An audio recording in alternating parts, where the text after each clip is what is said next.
You are listening to the 5 a.m. podcast, and today is your day.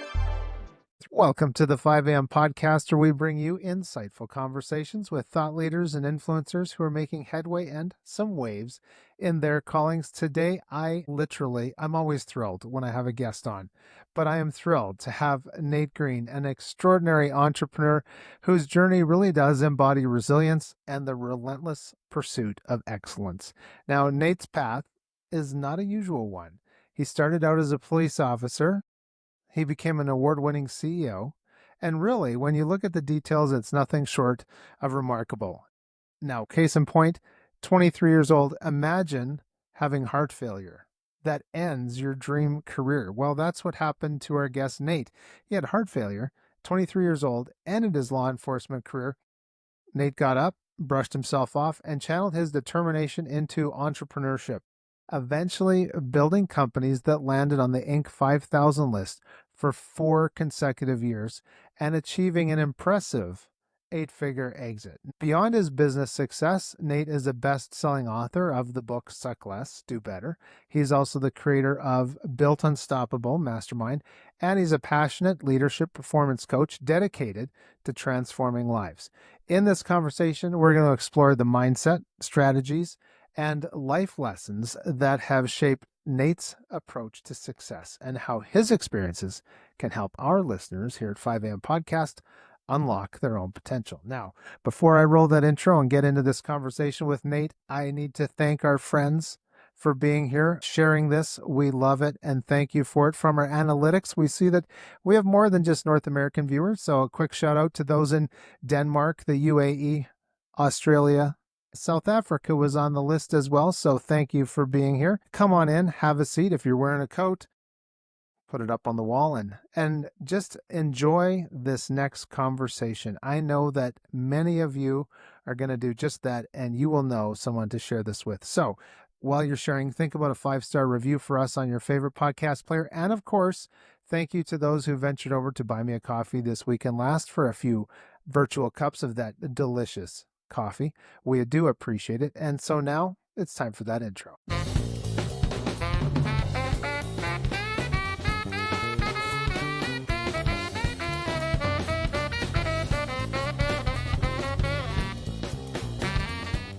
Nate Green, welcome to the 5 a.m. podcast.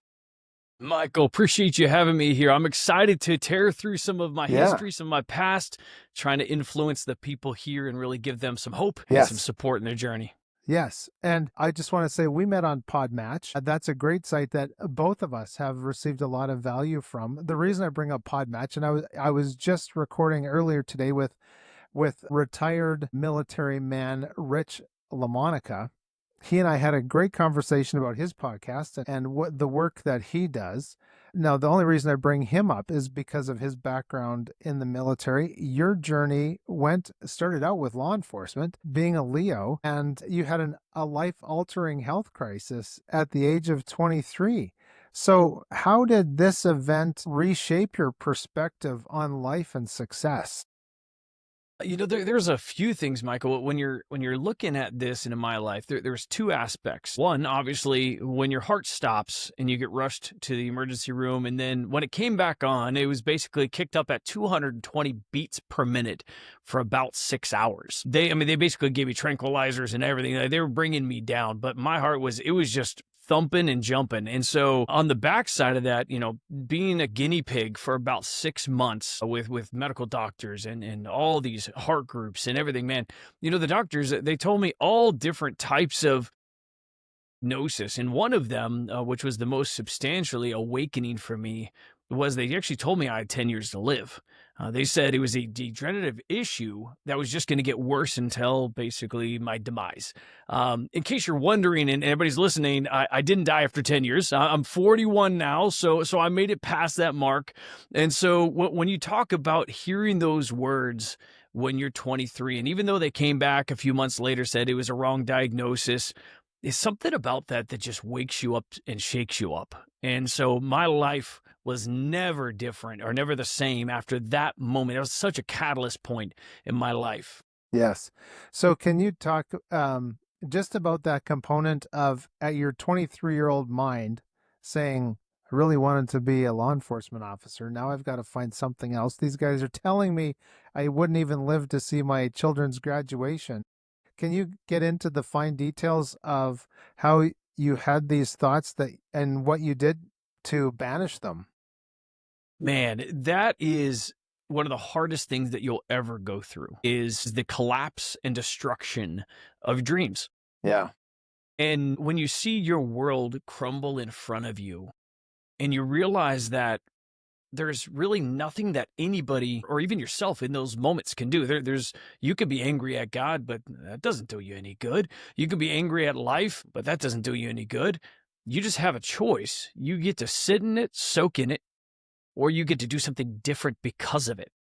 And I think during that season, it did take me a little bit to rebound. It was not my greatest moments. There was a lot of dark times, some of the worst thoughts you could ever think. But in the end, it came down to if not this, then what? And for me, it was okay, God, you're closing this door. Well, actually, you're slamming this door. So you have to have something else for me. And I just have to be ready to listen and to be able to be more aware of what have you done to prepare me for this. And I think that's really what many of us miss is what are the preparation steps that are actually currently happening in your life that whenever an event happens, whether it is, a divorce, a medical condition, whether it is a loss of a family member, a friend, what are the things that God is slowly putting in place that is preparing you for a massive switch? And I think that goes back to my childhood where my dad always told me, don't put all your eggs in one basket.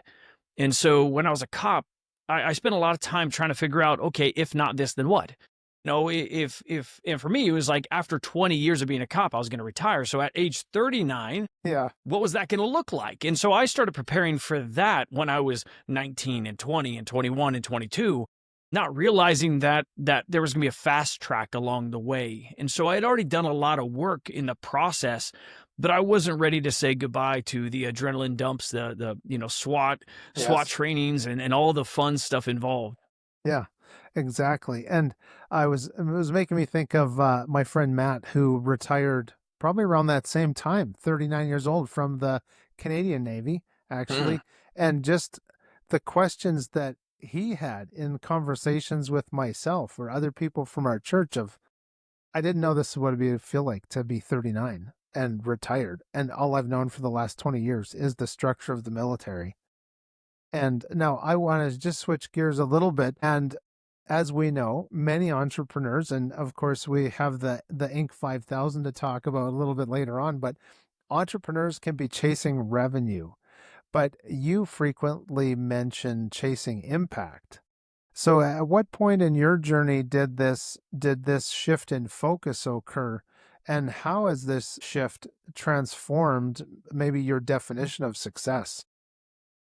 It was actually way back in the beginning. I call them my Starbucks days. These are the Okay. days where you're working from home and you don't want to be at home anymore, so you go to Starbucks. And so you sit there and you get a cup of coffee. And there was this old dude that I would talk to, day in and day out. And I was telling him a little bit about my journey and I connected with this guy. This guy was, in his late 70s.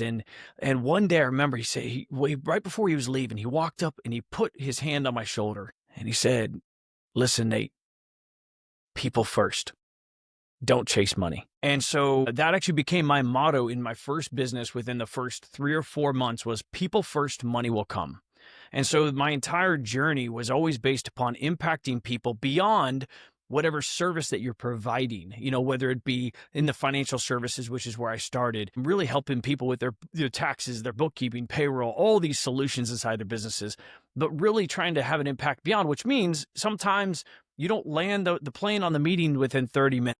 Take that extra 15 minutes. You got to hear their heart, hear their struggles. You got to show up for people a little bit different. But that ultimately became a massive part about the success because we became a massively fast growing company with referral base only, never spent money on advertising or marketing.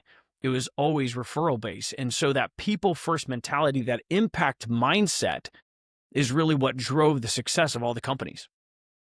That's really good. And just to talk a little bit more about that building relationships with people. And you really do find out that, wow, I'm actually here to serve this person, and we're gifts to each other, and will we take the time to open those gifts up? I've got to tell you this story. Speaking of older gentlemen that actually have a lot of wisdom to give, I had this client. I was helping him and his wife out with something, and he was a retired gentleman, nice house. They looked like they had a great life, and so we were talking, and I was into investing in the stock market and things like that. And he wanted me to come and sit down. He said my wife's made us some coffee, and or it was afternoon tea or something like that. And I went and sat down. Turns out this guy was like retired vice president of one of the main Canadian banks. And he had Wow. spent his entire career before I was even born. He started working for this bank, and I could have just sat and been a sponge. And he and I had great conversations, and I learned a lot from him and from others, and learning that it takes that time, or actually, I guess we could take our watches off when it comes to the visits with people, to actually investigate who they are as people and what's their most felt need. Well, ladies and gentlemen, we won't find out what that most felt need is until we actually talk to them and build that trust. Can you talk about the experiences? Maybe there's something that sticks out in your mind of a client where you just actually had to put the brakes on and build trust with them and find out who they were. Man, for me, I poured really hard into that people first mentality. So you talk about relationships. Man, you start dealing with people's struggles, and over the years, I mean, some of my greatest friends, I go on this men's retreat once a year still, and it's with some of the clients that I built from even like 12, 15 years ago. And those relationships, even one gentleman that that goes on that retreat, I mean, I walked through COVID with him, and he lost his wife during COVID. And when you connect with people, you do life with people. And so whether it's in financial services or whether it's in, even plumbing. I mean, I actually have some clients that are in those kind of spaces, and man, they go in and they can actually change lives. And one gentleman, he goes into these houses and fix one problem. And when he sees the older ladies that are there by themselves, he's like, hey, listen, like, do you need any light bulbs changed while I'm here? Because he knows they can't get up on ladders. And Yeah, so right. that's just a part of what he does as his give back. And so when you think about going that extra mile, sometimes it looks like listening for a little bit. Sometimes it's pointing them in the right direction. Sometimes it's just caring enough to see the pain on their face, saying, hey, listen, what is really going on with you? I can help in this side. Don't worry about the financial stuff. I can help you on this side, but what else is there? And that's when you have the deeper conversations. And sometimes those conversations can actually go a little squirrely. I had this one client. This is a funny story. I had this one client. We saw all these cash withdrawals, and his business wasn't Okay. doing great, and cash kept on leaving. I had a meeting with him. Like, man, like, hey, listen, is everything okay?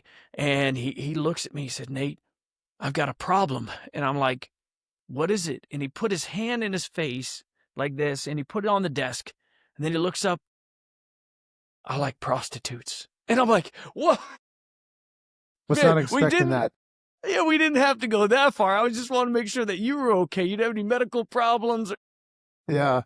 Sometimes when you build those relationships, sometimes you can never control what comes back. And then you Yes. try to figure out, hey, listen, like I don't have experience in that, but hey, listen, let me see if I can get you connected with a group that can Yes. help you with that addiction. And so it's interesting how when you do life with people and you have clients that turn out to be friends, and you go beyond. I mean, sometimes you don't charge everything you can charge, That's and right. just because you could doesn't mean you should. And Yes. so when you're walking through that, but the rebound effect and the ripple effect, naturally, it just keeps on coming back, and it doesn't always come back the same way. It's not always like a yo-yo or boomerang. Yes. Sometimes it comes back in a different way where people show up for you in your life in a way you're not expecting either. That's right. Because we're planting seeds, we're watering seeds.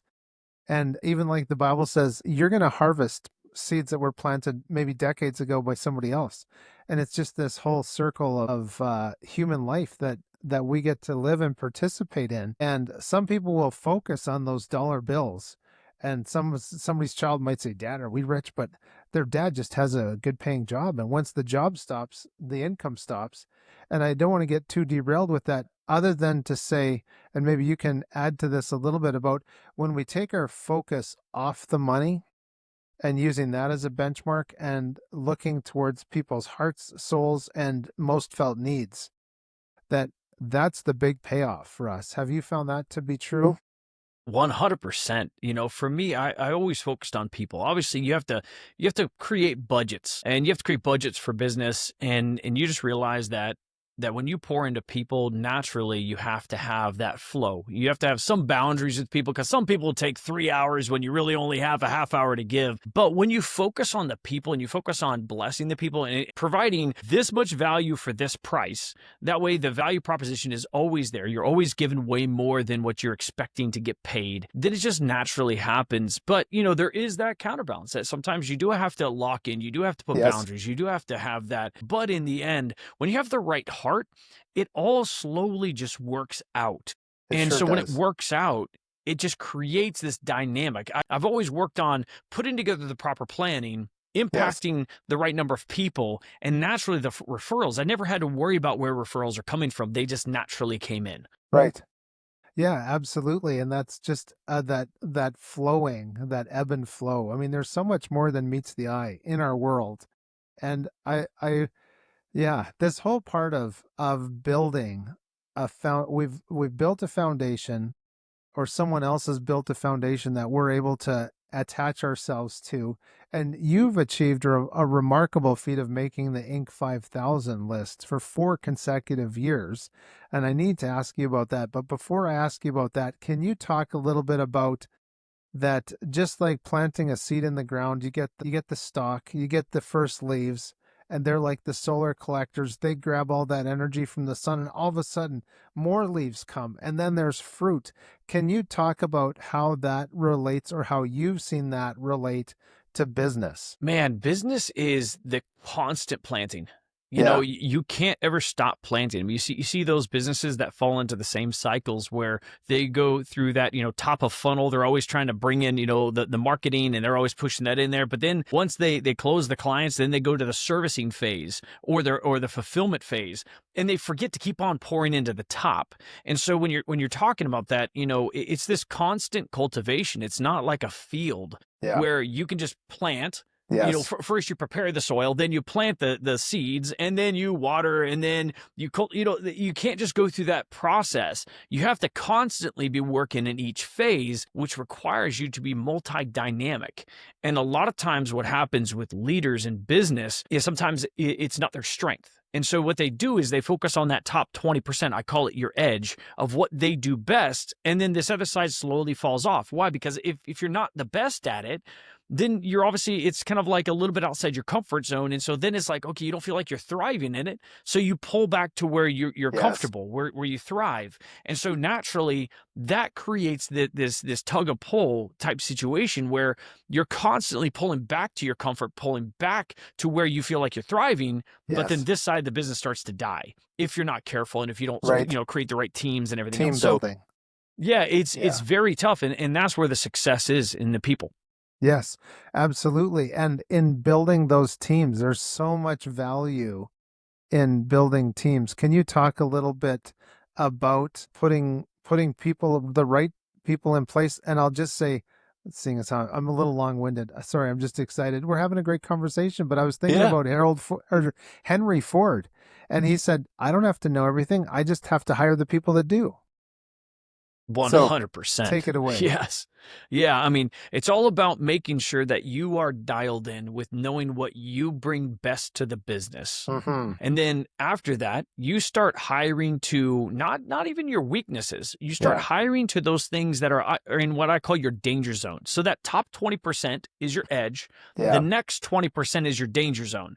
That's the thing that becomes time sucks that you are capable of doing, but yet it doesn't bring the most value back or build the most momentum for your business. But sometimes you find yourself falling into that, and then that starts absorbing up all your time. That's where I tell people to hire first. You hire first in that bucket. That way it starts keeping you in your top 20%. And then you can start backfilling to your weaknesses. That's really where I like to build teams, and then making sure that you're building teams with the right leaders across the board. So, depending on what the size of organization that you're in or starting, you got to always start with the end in mind. Where's your goal? Are you trying to build Yes. a 5-person organization person or a 500 person? And that's really where only with that right planning can Yeah. you create the right infrastructure. Yeah. Yeah. It makes me think of all those gumshoe ripoffs I was I was just thinking of Sherlock Holmes this morning, and we see so many shows like of these gumshoe detectives. What do we see in every single one of these? Well, a rundown office and a secretary. Because we all know that the detective, he cannot type a letter to save his soul, and so he's got to have that danger zone 20% filled. Yep, That's good. That's good. 100%. Yeah. So, what fundamental business principles were most crucial to you for your growth trajectory of getting those organizations to Inc. 5000? That came down to the hiring process and the team building process. Mm, I mean, even though I would say that it was all based upon people yeah. and the referrals, because that's what brought in the revenue. You know what I'm saying? But if you fail to build the teams to support the clientele, that's going to dry up, because then people are going to stop using you because you're not being able to fulfill. So I think the secret sauce in it is team building, is understanding how to build the right teams with the right people, and that took me a bit to dial in. It took me quite a few years. But in the process, it was incredible because, in the end, near the end of before I sold the company, was basically I didn't even meet the individuals. By the time we had them do all the tests and then take the entire process, my team would basically provide me all the paper, all the details behind the person, whether it's in Yeah. digital or paper format, Right. of, hey, this is that person. And I could tell by the career test, the personality test, the cognitive test, exactly if they were the right fit for our company. And if so, where and which team they would fit on. And with that hiring process that we had dialed in, it was incredible, because then we could just see it for what it really was, figure out what issues. I already knew what issues we were going to have with the person before they even walked in the door, before I even met them, because I could tell by their results. And so having that in place, building the team, having the right training process, having the right leaders that could then train, and then figuring out how to move people around the right hierarchy. I mean, that's what it's all about. Yeah. Okay, so ladies and gentlemen, this is a little call to action for you to leave a comment, because we're having a great conversation. Have you had issues with hiring, or have you been on the other side where you're taking those tests and you realize, oh man, I got to amp up my game here a little bit. How long is this supposed to take me? I did yes and no answers. But ladies and gentlemen, could you tell us in the comments about a time maybe where you really biffed it, or or you knocked it out of the park? We all have those stories. And something that you're probably going to want to listen to next is about the Built Unstoppable Mastermind. I know you have helped many entrepreneurs elevate their business. Tell us about this masterclass.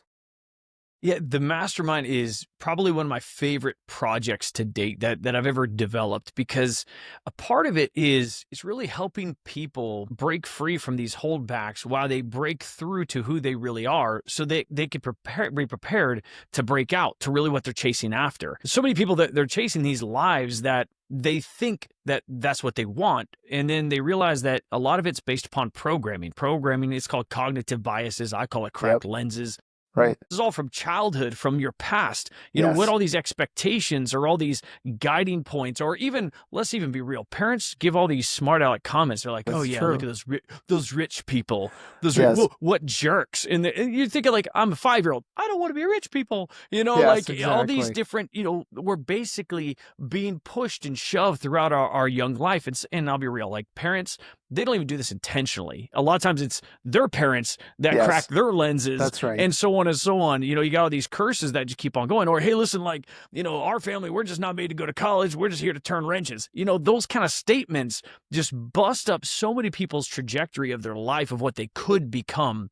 And that's what we do inside the Built Unstoppable Mastermind, is really help them in a fast track fashion break through all these different details and really break free from all these things from their past, really understand who they are, and really connect to the deep rooted aspect of what they were originally built to be. And then that way they can start making better decisions about what their trajectory of life. And we've had people in there put their businesses on the market when they're in the middle of the program. They're like, wait a second, I'm trying to be my dad. I'm not Yeah. my dad. I'm completely different. And so Yeah. like you're talking about high-end pharmacy owners that like, hey, listen, the only reason why I'm in medicine at all is because that's just what my parents expected. Yes. Business on the market, completely changing gears. I mean, you're talking about massive shifts in Yes. industries, in careers, because they get to this point in their life. And this is even 23-year-olds all the way up to our oldest is, I think, 64. And so the whole spread, even the 64-year-olds like, wait a second, Nate, I've went through my entire life walking through this process of this need to be needed because my dad died when I was young and I had to step up as the oldest boy. And then the entire family needed me. And then I married the wrong woman because she had major issues and Yes. needed me. Yeah. That's where I was comfortable. And so then with struggles in his second wife, the issues in their dynamics is because she didn't need him. Yeah. And so they have been struggling. And I helped him see that. And he's like, oh my gosh, I don't need to be needed. And so we had to go back and work through some of these past things so that he could be okay and be in this healthy relationship without it feeling like something was off, something was wrong. It was actually great. But because of all this prior mapping, these cognitive biases and cracked lenses, he was actually derailing some of the marriage. And so when you look at all this stuff, sometimes it's marital stuff, sometimes it's relationship stuff, sometimes it's career stuff. But whatever it is, the momentum that is built through it, a 12-week intensive program, then on the other side of that, you talk about just opening people's eyes and seeing momentum developed on the other side, man, that's my favorite thing. Wow. So as you're talking, it's making me think of somebody that I coached Little League for a while. It was a lot of fun. I enjoyed it. But can you imagine your boy, your daughter, your son, they're going out and son, boy, daughter, we only hit foul balls in this family. And so, if you're going to hit a foul ball, you got to make it look good. Instead of somebody saying, no, it's okay. We're just going to change your stance. We're going to change your timing. We're going to change this. And now your family, and you're putting all that effort into hitting way out down the line and it's foul and it sure looked good, dang it. But no, now you're going to hit center field and you're going to knock it out of the park. Can you talk about some of those transitions of realizing either it's stinking thinking or bad form? Yeah, man, it goes back to reframing, and that's where a part of it goes back to trying to figure out where it stemmed from. And Yeah. I mean, in my life, and I give this example a lot, my dad was very passionate about us kids finding a job that had a pension or a retirement program. And so that's actually how I landed in law enforcement, is because, man, I'm an adrenaline junkie. I want to help people. Cool, it's got a pension, let's rock. So that was the 16-year-old version of me, Yes. like being passionate. And I'm like, hey, listen, I want to do SWAT narcotics. I want to go chase it down, kick down doors, and hook and book. Let's go.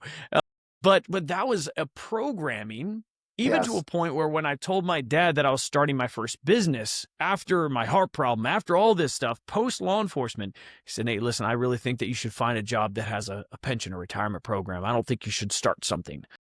And so you want to think about all those doubts that creeped in that first year of business. When I'm having a hard time, I lost my house in my first year. I had to do a short sale. I mean, I almost had to file for bankruptcy. You know how many times I would default back to, I should have listened to my dad and go back to that programming, even though that was important to him because of what his parents instilled in him, or what they didn't have. They didn't have a pension. They didn't have a retirement. And so he saw instability. So then he was thriving and striving for stability.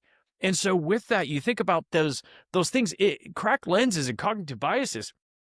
These things can come from even some of the best of advice. And so some of the best of hearts. Our parents could be trying to do the best for us, but sometimes it's then having to go back and reframe and rewrite and really acknowledge, with your newer perspective, now being older, more mature, looking back, saying, wait a second, this is because of this, this, and this. And a lot of times this is actually where empathy is great, because we can even work through hurt, work through trauma, difficulties that we experienced, with looking back at the frame of what was going on at the time and maybe some of the pain that those people experienced and why they put it on us, or they said things, or they, you think how many times are these bullies that you see, like, their household, what they grew up in, is just awful. And it's just like, it just hurt people. And so when you go back and you reframe, you can actually have a lot of healing in the process. And I think that's a big part of what we do is we work people backwards through these roadblocks in their lives where, they never were able to get past this mindset and they were always stuck in this rut, these mental ruts that we have. And that's where we help kind of reprogram that side, is really break them free from these things from their past. Perfect. So if someone's listening to this right now and they're thinking, I should probably talk to Nate. Need to find out how to get a hold of them. So where do we send our friends that are listening that need to maybe get rid of some stinking thinking or some other things like that? I love that stinking thinking. Yeah, let's get rid of that. It's at the website, www.successwithnategreen.com. Excellent. Good. Well, ladies and gentlemen, there, you've heard it. You need to get over there and just root around on that website. There's a lot of great resources. Now, Nate, you've mentioned that you've developed a roadmap based on foundational core elements that have led to your success. Could you outline these elements and explain maybe how they work together? Well, man, my favorite way of explaining this is an equation. And it's because I'm a nerd, let's be real. Like I like nerdy stuff. I call it the outcome equation. And it is the core of who you are. You have to know who you are, have that locked in, really know your skill sets, your capabilities, remove all these cracked lenses and actually figure that out. The core plus the fuel. You really have to know what is driving you, that inner drive, that hunger, that motivation. What is that drive inside of you? And then you have to have a clearly defined lighthouse.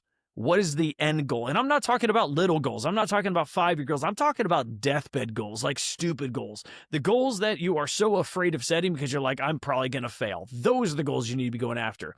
Those 3 times what I called focused action. That's your multiplier. You can have these 3 locked in, but then if you're failing to take action, nothing matters. It's multiplier. So if you're taking only 10% of your abilities and 10%, you only give 10% action, you ain't going to go very far. But when you walk through this process, dial in each piece and then have dedicated focused action, man, that's when you become unstoppable. Now, in your experience then coaching high performers, what would you say is maybe the most underrated skill or maybe the habit that consistently separates those who are achieving extraordinary results and those who remain average and maybe they just can't get out of a rut or something? This goes back to cracked lenses. I see it day in and day out. We deal with a lot of high performers and these guys are moving. These guys are moving fast and they're outperforming almost everybody else.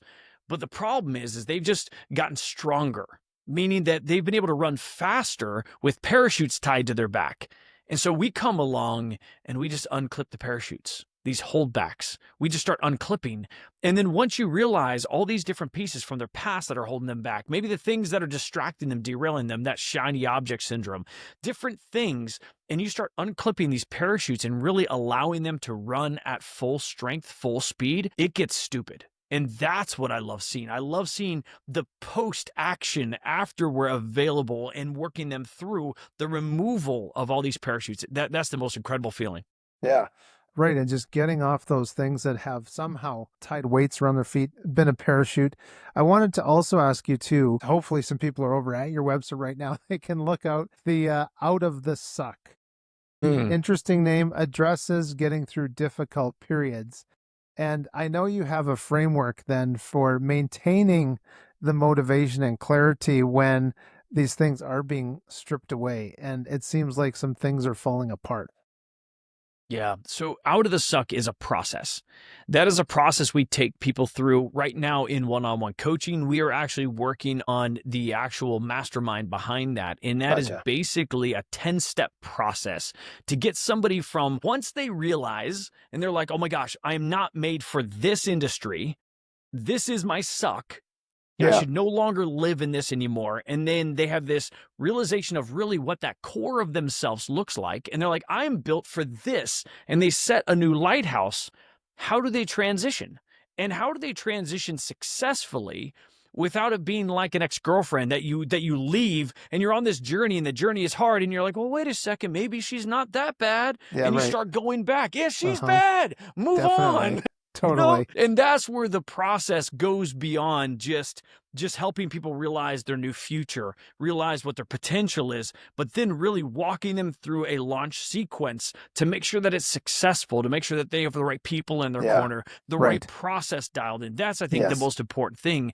And that's where our team, we can support you everywhere from getting yourself figured out to what you're not supposed to be living in, to what you are supposed to be living in, and get you the right process to make sure that your Yeah. sequence works out so you can chase after success relentlessly without the look back. That's right.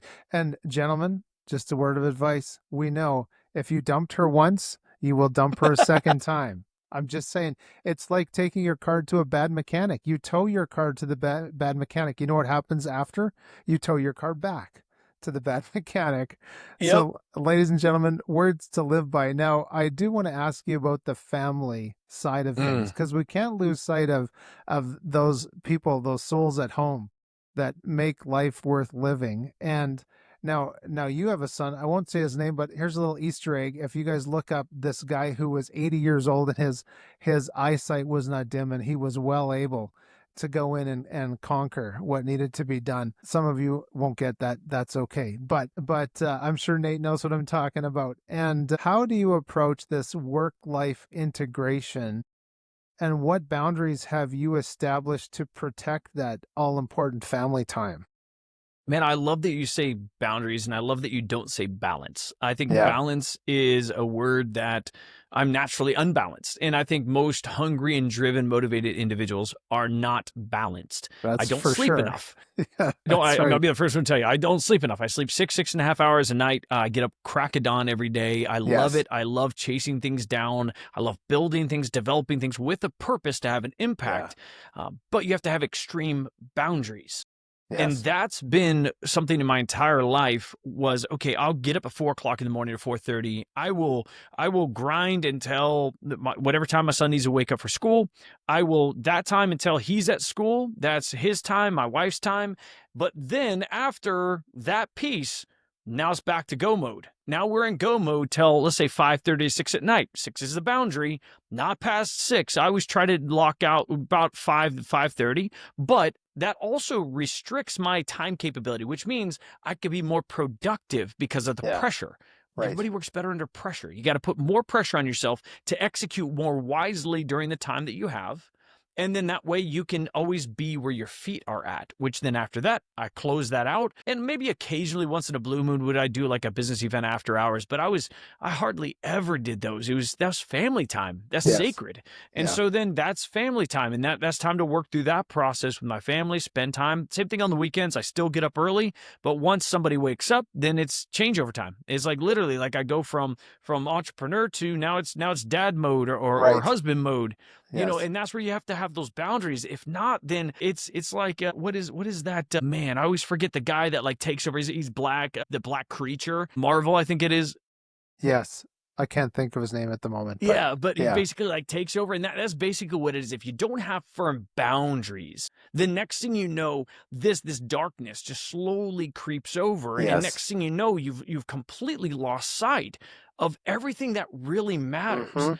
And people in this world, if I listen to a book and they're like, listen, you got to tell your family that they just got to accept the fact that you're not going to be there at night. You're not going to be there on Christmas. You're not, what? Yeah.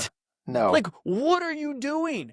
Like, Yes. you've completely lost sight. And that's where, as soon as I hear that in a book, I'm like, man, listen, like, I don't need to listen to another word from this person because Yes. they're not anybody that I want to be like. Because Yeah. I feel like if you can really set your targets, find great success, and have killer boundaries so that your family still loves you, you still show up for your family, you can still coach Little League, in my case, football for my Yes. son. Yeah. You can still do these things and you can still reach ultimate success, whatever Yeah. that may look like for you. And anything further than that, let's just say that you become a multimillionaire. Okay, great. You want to go from X number of millions to billions? And what for? Cool. Like if that's what you want to chase, do it within that proximity of time. Yeah. That's right. If you can't do it within that time, is it really the goal you should be chasing? Probably No, not. and I'll take that a step further. And it was very intentional to use the word boundaries. And, you know, now we, of course, the little black mirrors here, we can keep our schedules on there. But when you understand that I do this now I do this time of the day, I can't schedule anything here because it's booked. And to think farther into the future, once you've made your multi-millions, if you don't already have the boundaries of your 24 hours in place, you will never spend and enjoy your millions because you 100%. can't schedule it. And Yeah. you've got to have that where every Sunday morning we're going to church or we're going to brunch afterwards or I go to do this and this. And we know that it's kind of like J.D. Rockefeller said that he had a 100-year plan for every dollar that his company made. Hmm. But talk about boundaries of I know what this dollar's doing for these next 100 years. And so I can't go spend it over here because it's already earmarked to go here. And so, when you've got those boundaries and those schedules, you know how valuable the time is. So you put in the work when you're supposed to work and you have fun when you're supposed to have fun. Exactly. Because if Yeah. not, what's going to happen is if you don't have those boundaries in place when you're your first year in business or your third year in business, next thing you know, you're going to be in your 30th year of business. Yeah. You've missed out on all your kids' life. You have all these regrets. Yeah, you might have more money, but you have nothing left. Yeah. You have a bunch of burned bridges. Awesome. That's right. Way to go. That is no success that I am envious. I do not want any of that. I want to have great relationships. I want to be able to pour into my kids, pour into my family, pour into my life, pour into people. That's what it's about. And money is a tool. Yeah, the money that I have, I keep on telling God, hey, listen, like, tell me how you want me to leverage this. Tell me how you want me to leverage this. I'll leverage it. Tell me how you want me to leverage it. That's it. It's a leveraging tool. Yes. Absolutely. That's great. So there you have it, ladies and gentlemen. This is a conversation that's gone by way too fast. I assure you, Nate and I could talk for till dinner time, maybe. I don't know, but he's East Coast time. So it's like he might have had dinner already. But ladies and gentlemen, please do yourself a favor and be sure to check out successwithnategreen.com. There's a menu on the right that side when you're looking at it. It'll connect you to some great resources that'll help you continue your journey. And maybe you're somewhere in wherever you are in your years, you're going to find something on Nate's website that's going to help you. And it's actually going to help the next generation. So hopefully you're making some babies and thinking about legacy and long term, because the skills that you learn now, you're going to be able to pass on to your children. And it's not going to be like what you see on TV where your teens can't stand you and the parents can't stand the teens. And get the idea of building legacy. There you go. Far too much. I didn't even have that on the script. That was free, ladies and gentlemen. Thank you, Nate. I got to say a sincere thanks for joining me for the 5 a.m. podcast. Appreciate you, Michael. This has been awesome.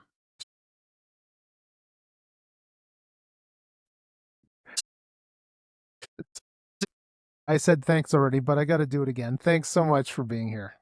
Thank you. I appreciate you, Michael. You bet. And thank you to our viewers. We appreciate you joining in on this conversation. If you haven't already, please like, share, subscribe. All those doobly-doo things you got to do with social medias these days. We do appreciate it. Of course, I'm going to ask for another 5-star review if you could be so kind as to do that on your way out the door after listening to this super awesome podcast. 5-star review is totally got to be worth it, ladies and gentlemen. I mean, there's 6 bullets in a revolver, right? So, I mean, the least you could do is 5 stars. What am I 5 talking stars. about here? You could do it. You could do it. Thank you. And also for those who've gone over to buymeacoffee.com/5am podcast, we do appreciate your participation and say thanks to everyone for all their support. So until next time, I'm Michael Klassen. Make sure to seize your day and enjoy those sunrises and sunsets.